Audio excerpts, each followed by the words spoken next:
Hello fibrologists, this is a video technique on binding. This is the way I do binding personally. And there's a lot of things to unpack in this video. So this is a technique video. As you see, I am finishing up a project we did in our VIP club with our placemats, Quilt placemats, and I'm binding them. So I'm going to show a video on how to do that.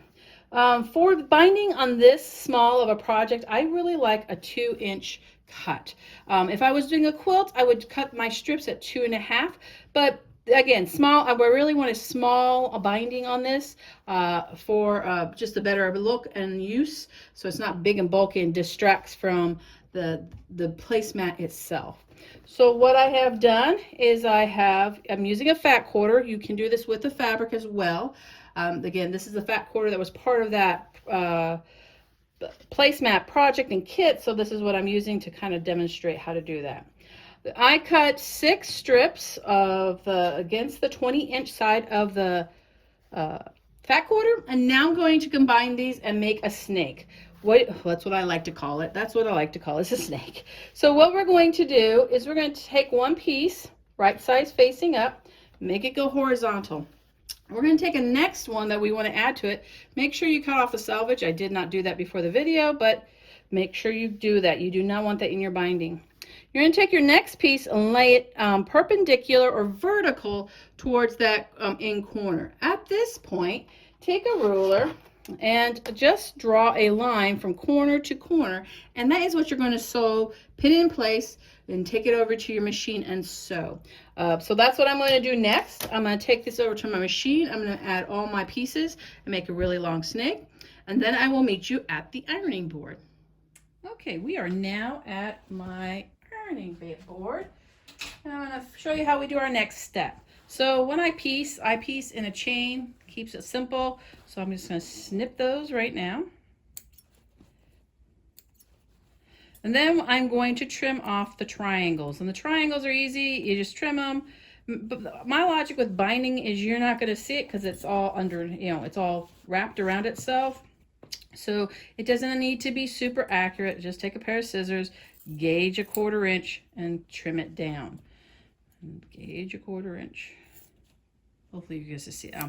I forget. And I wasn't thinking, this is black fabric, so it might be a little hard to see my stitch line. The thread I used was green because that's the last thread I was using on my placemats as I was quilting them. So let me finish snipping my corners because we're going to press these seams open. We want our binding to lay flat against our project. Okay, so now I've got them all snipped. I've got my iron going. What we're going to do now is we're going to use some starch product, either Best Press, Flatter, or whatever you have. I'm left-handed, so I'm going to work from the left side of the screen to the right side of the screen.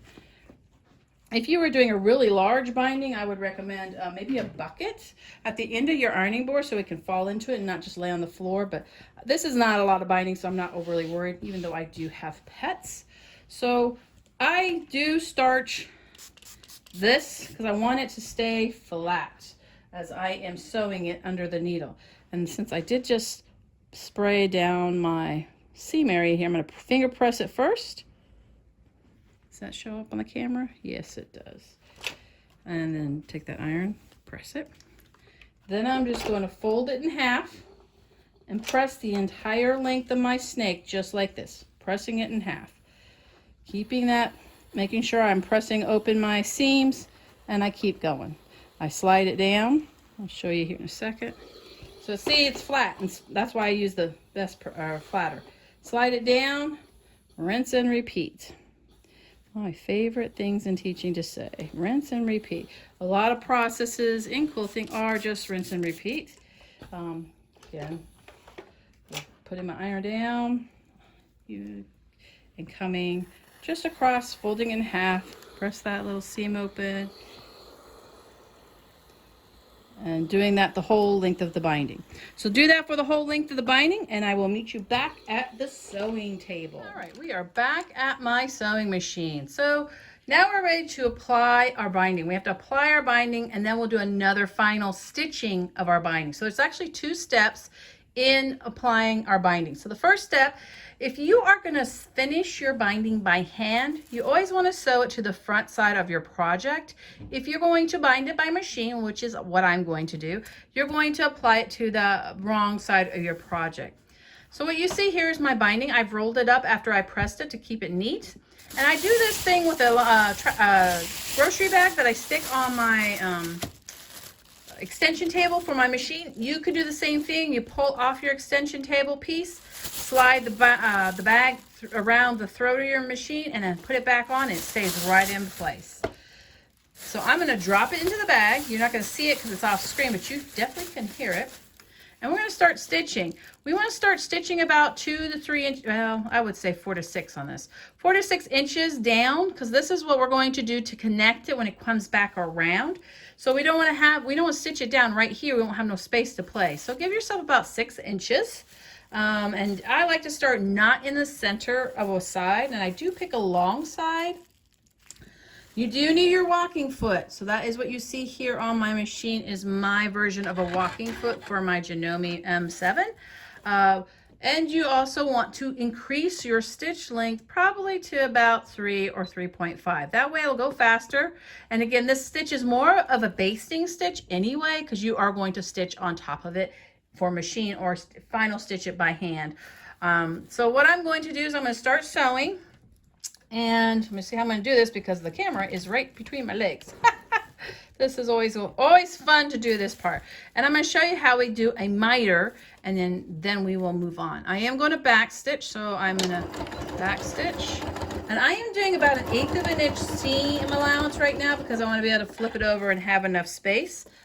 As I get to the corner, so that's the end of my corner, I'm going to put a pin in here to remind me that's a 1/4 inch from the edge. I need to stop and cut my thread, back stitch and cut my thread. So, and anytime I use a pin, it's like this, it's a marker. So it says, oh, what am I doing at this marking point? So I'm going to stop my machine, back stitch, cut my threads, and pull it out from under the machine. So I'm going to show you that as I continue on.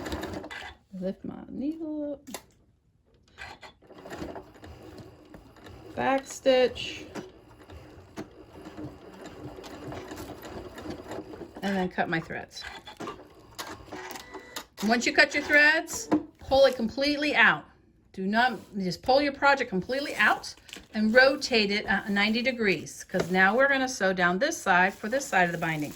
Let's do the miter. So you make sure your fabric is laying horizontal, just kind of like what we did when we pieced it together. And then we're going to lift this up. Let me see if I can do a zoom on this. Let's zoom in on how this looks. Oh, perfect. So you're going to lift it up. And what you see here, that's the point. We want this point to be right there.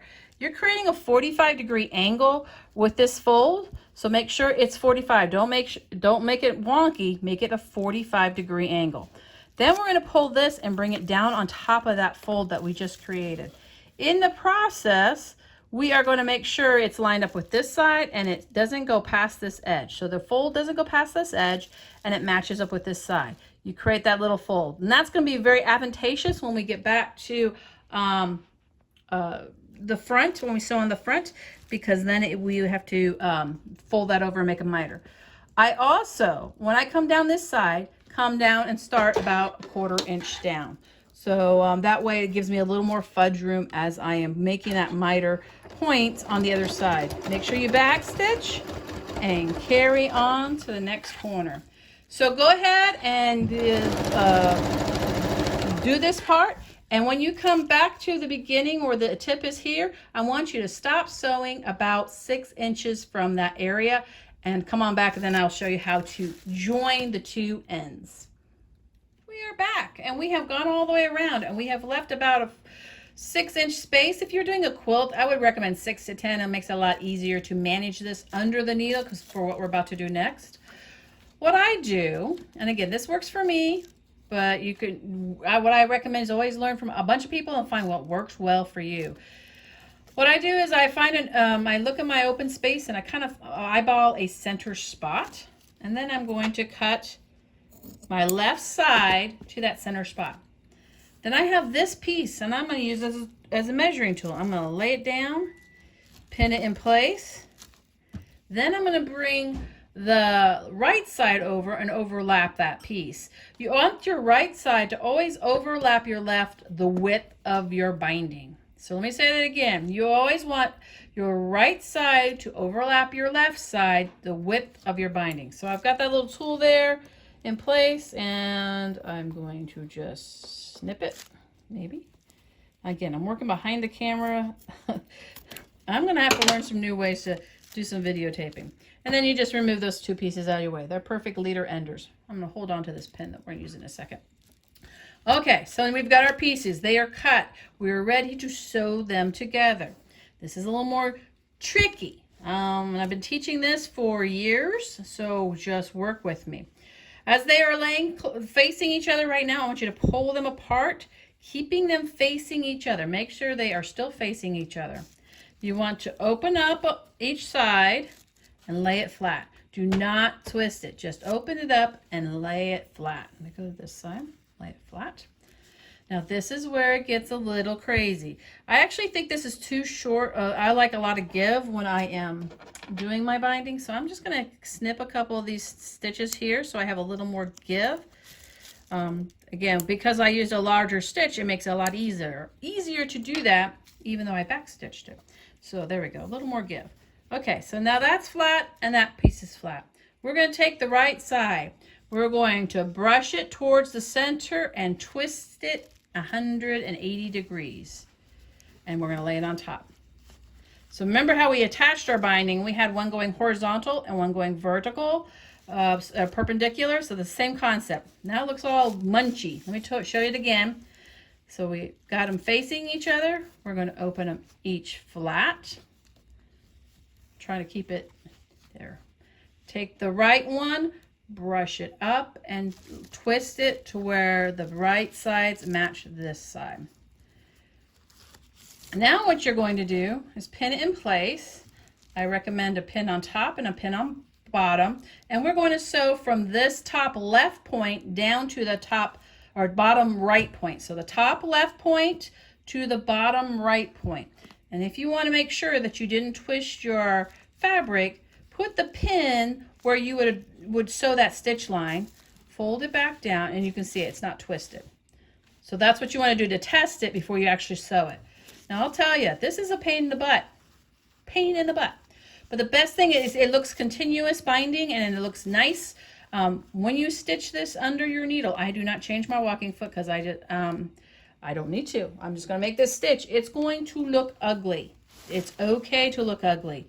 So when you stitch it, here, let me put my pin back in place.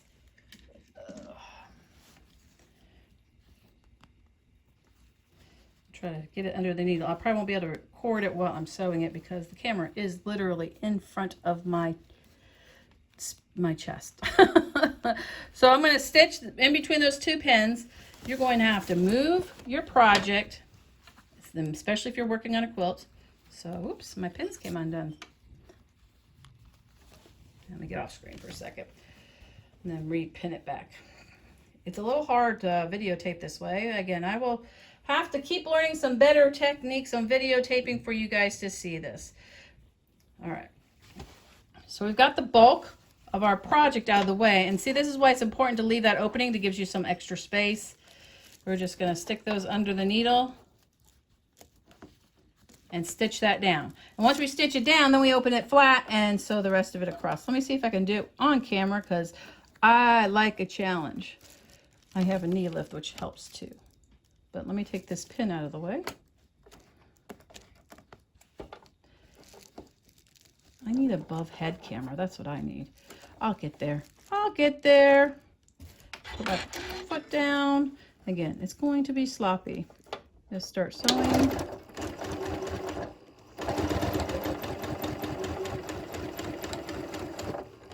All right, cut my threads.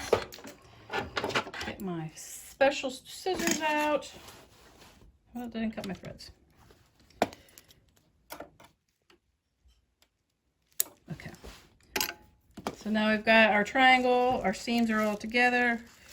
Cut it at 1/4 inch as much as you can. Again, no one's going to see this. It will lay flat. Don't worry how ugly it looks. It's probably the ugliest seam that no one will ever see. So now that I've got it sewn, I'm going to press it open with my fingernail, lay it flat, and then stitch that section down. And when I come back, I will show you how we're going to top stitch it. All right, we are back to finish and wrap this up. Binding is really easy at this point. Now we're going to do some miter corners again and how to get going. You can just, again, by hand, whip stitching it to the back. But I'm finishing this off by sewing on the front. So what I did do is press out this binding. So when I went to the ironing board and just laid this part flat, I don't iron my corners, just the middle piece. It makes it easier. You can use Wonder Clips, pins, however you want to do it. I don't tend to use those tools at this point because it's pretty easy. I'm gonna try to zoom in on my needle. So you're going to start on one of your long sides, again, not in the center because that breaks down through time. But you want to start back stitch. Make sure you secure that stitch. I did bring my stitch length back down to about 2. Depending on the thickness of your fabric, you might want to go a little bigger. And I am literally, it's going to be hard to see on this black binding. I wasn't thinking about that for video purposes, and I don't know how close I can get. I am literally just sewing really close to the edge. So I slow my speed down and pull this over as much comfortable I feel. I have a guide, a 1/4 inch guide on my sole of my walking foot, which helps me keep it all lined up. And I'm just going to go slow and steady and go. I'm going to come to a corner and show you how to do that miter piece. But I'm just going to go slow and steady right now. Well, that wasn't very slow, but now we are getting close and closer to the corner here.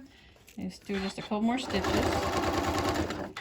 What I do to miter my corners is I fold the bottom piece up, bring it out to where, see that point, and I pull that point over.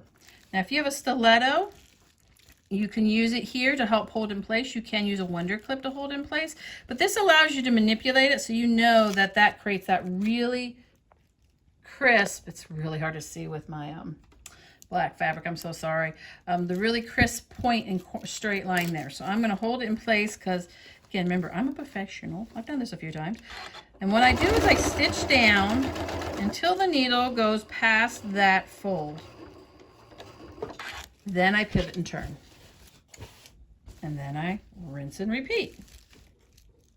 And sometimes you might have to do a little manipulation in that corner just to make sure it comes back down on the straight and narrow. And again, because I'm doing the camera in front of my body, it's a little challenging to get it all videotaped and make sure it's all pulled tight. So that's all you gotta do for binding. And when you go all the way to the back, when you come back to the top end up here, all you gotta do is just back stitch and cut. I actually sew over the stitching a little bit, then back stitch just so it secures it all the way down.